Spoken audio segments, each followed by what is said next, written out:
साहित्यिक मुकेश विशे यांची गाडगेबाबा यांना अनोखी मानवंदना। आज राष्ट्रसंत गाडगेबाबा यांची पुण्यतिथी असून त्यानिमित्ताने संत गाडगेबाबा यांना आदरांजली म्हणून साहित्यिक कवी मुकेश विशे यांच्याकडून कांबारे गावातील स्मशानभूमीची साफसफाई करण्यात आली। जगाला स्वच्छतेचा मार्ग देणाऱ्या गाडगेबाबांच्या जयंती व पुण्यतिथीच्या निमित्ताने स्वच्छता अभियानाचे फोटोशूट कार्यक्रम केले जातात।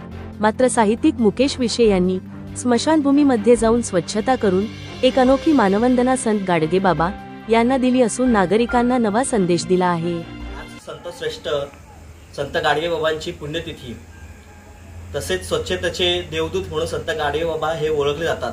अंगणात आणि घरात कोणीही स्वच्छता करतो, पण स्मशानभूमीची स्वच्छता कोणी कधी करत नाही आणि स्मशानभूमीची आठवण ही फक्त कोणी गेल्यानंतरच येते।